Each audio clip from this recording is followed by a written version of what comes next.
So what we're going to do today is we're going to work on the cube root function just like we worked on the square root function.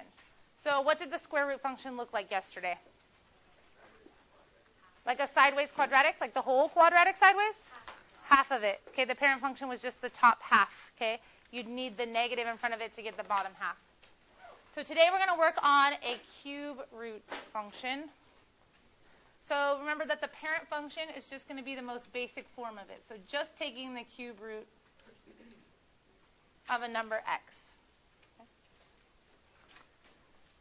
So any guesses as to what we think that this function will look like? Some points it might have, the shape it might have. Alex? Look like a halfway cubic function. Okay, so let's think about this a little bit. I get where your guess is coming from, right? When we talked about square root functions, we thought about our quadratic, and whenever we found the inverse of the quadratic, it reflected it over the line y equals x, which kind of looked like this rotation, which made it look like this function here. Okay? But our actual square root function was just this part of it, because we didn't include the plus and the minus like we did when we were solving for the function, right? So do you get why Alex might say that it's just part of a cube root function? Okay? Julia?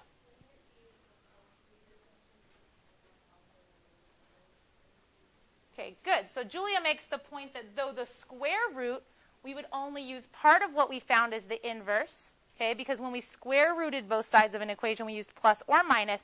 If you took the cube root of both sides of an equation, do you need to include plus or minus? With an odd index on the radical? No. And if you have a negative number inside of a cube root, can you calculate that value? Like what's the cube root of negative 8? Negative 2. Okay? So it does operate a little differently than a cube root function. So we might have the whole thing and not just part of the curve. What did the cube function look like? Not the cube root, but the cube function. Yeah, so I'm just kind of going like this. A squiggle. Some people were arguing over how to classify it, right? What were your choices? Squiggle and what else? Rounded zigzag or squiggle. Okay. All right, but it was something like this, right? So let's think about what that's going to look like if we reflect it over the line y equals x, or if we found the inverse of it. Okay? And let's get a couple reference points, because we know that when we're transforming our graph, it's nice to have some points of reference. First, what's the vertex going to be of our parent function? Eric? 0, 0. It is every time, right? Because we're basically aiming for, when we plug 0 in, what do we get? Or what would make the function equal to 0? We get this point 0, 0. That's what we're going to refer to as our vertex. Again, I'm using that term a little loosely. It's not like the vertex of a parabola, like a turnaround point. But I just want to use that word to always reference kind of that middle point, the thing that everything is stretched or compressed towards or away from in our parent function.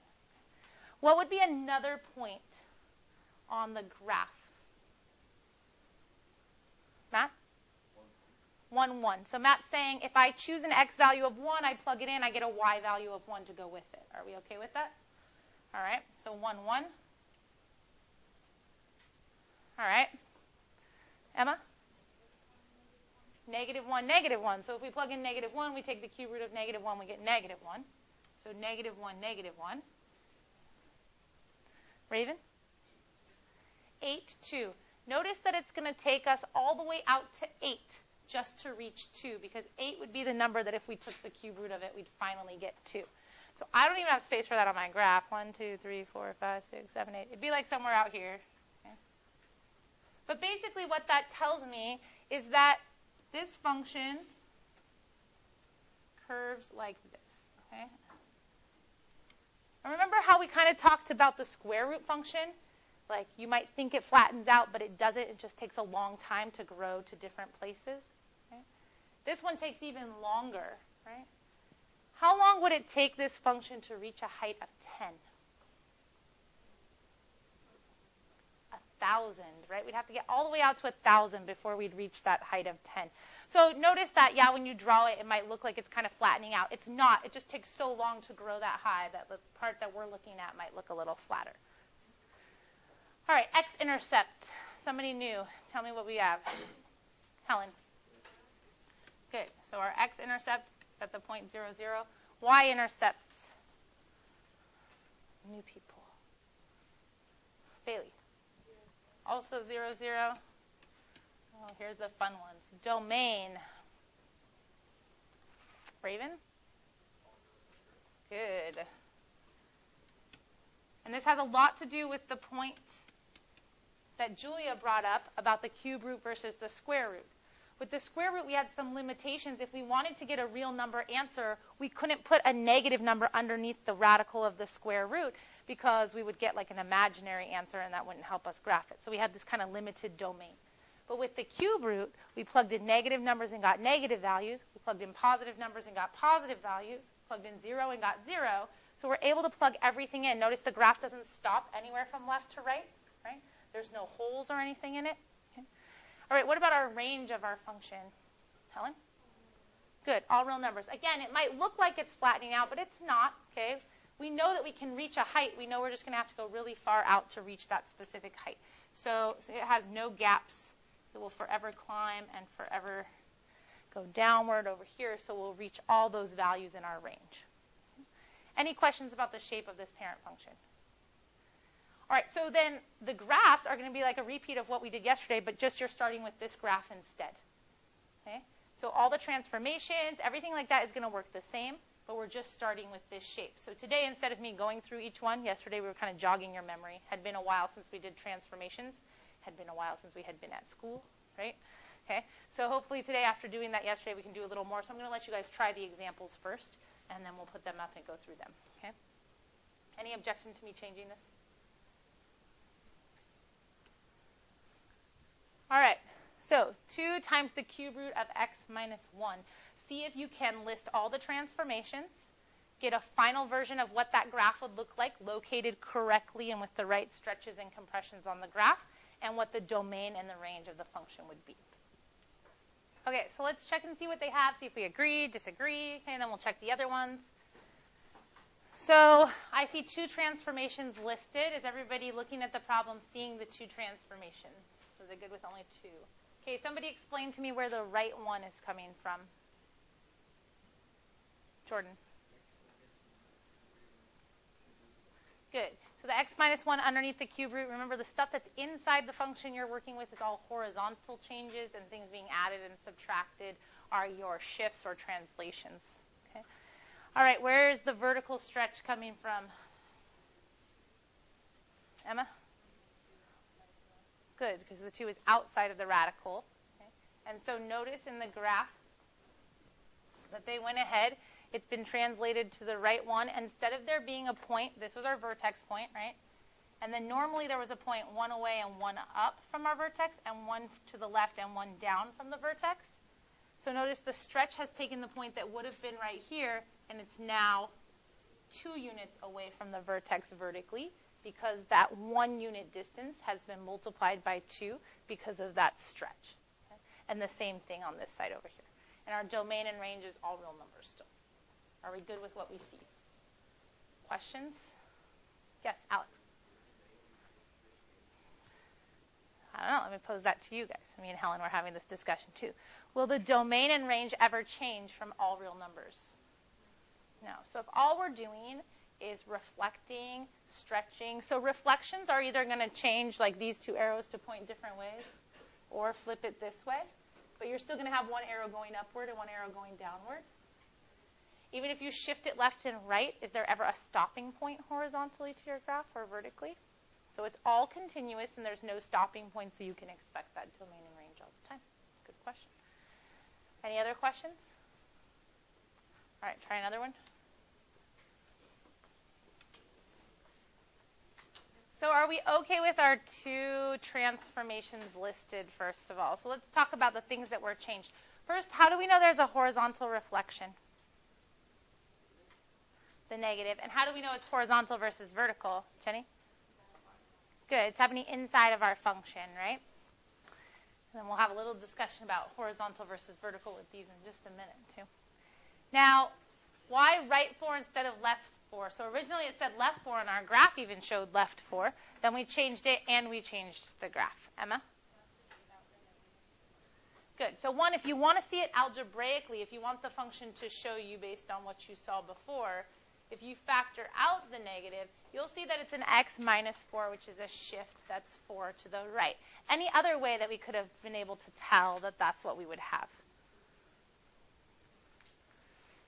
What value, if you plug in underneath the radical, is going to make it equal to 0?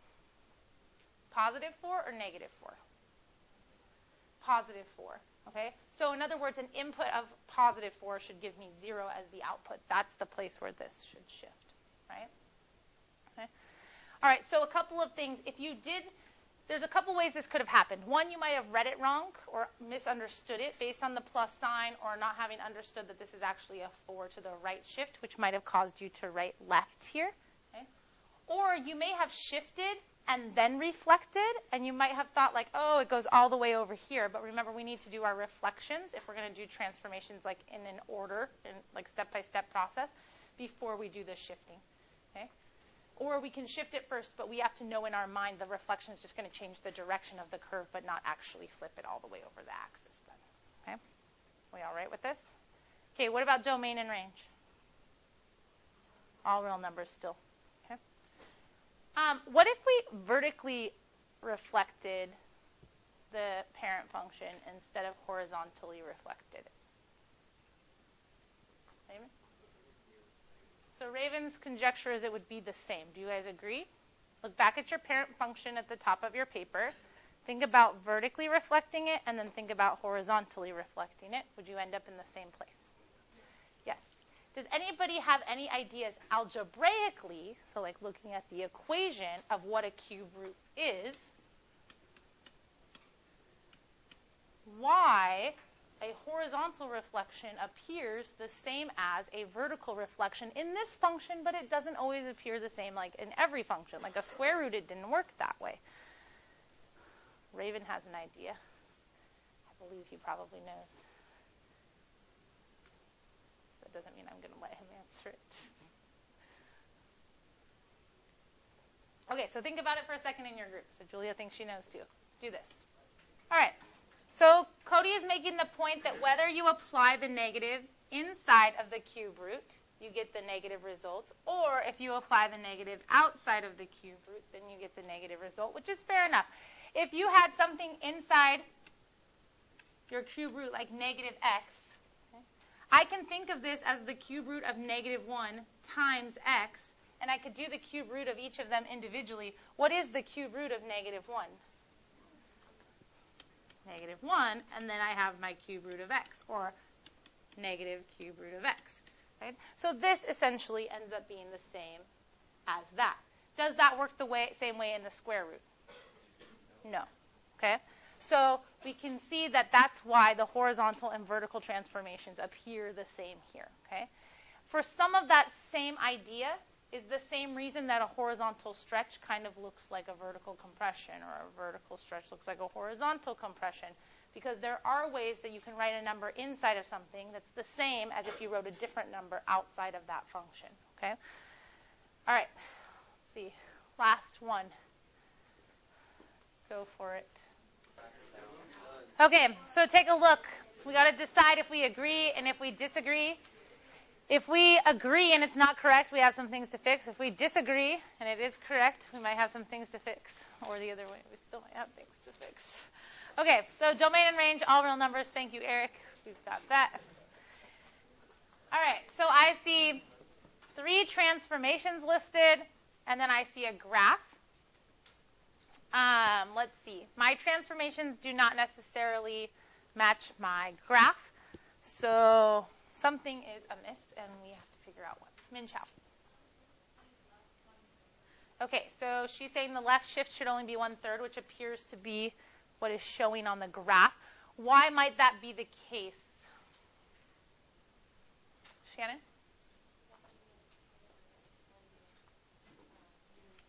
Uh-huh.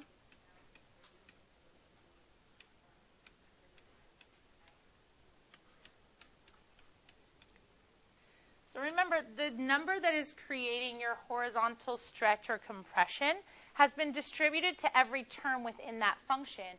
So you can't clearly see the shift by itself until you've factored out the number that's causing that stretch or that compression. Okay? So we see here that then it would be x plus 1/3, which is that shift left, but 1/3 instead of 1. And yes, it's a horizontal compression. Okay. Sorry, Raven, yeah? Yeah, and then if you were really going to write what you were multiplying by, basically like things are getting multiplied by 1/3. But I'm lenient with that part if you got compression and your graph showed the right thing, because some people say horizontal compression by a factor of 3, and I've seen other texts say that you're using a factor of 1/3. So I'm not so picky about that as long as you understand it's a compression versus a stretch, and your graph shows me that same thing.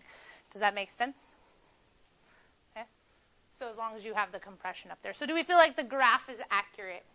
Okay. The vertex point appears to be at negative 1/3, negative 2. Does that seem feasible? Does that match with your translations? Okay.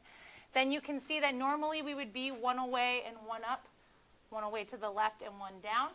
And you see that rather than one whole unit away horizontally, you're only 1/3 of a unit away before you've gone up. So that has to do with that horizontal compression. Any questions about that? All right, so you guys have 4 problems to complete for homework. If you complete them in class, then you have more time to work on your shuttle project.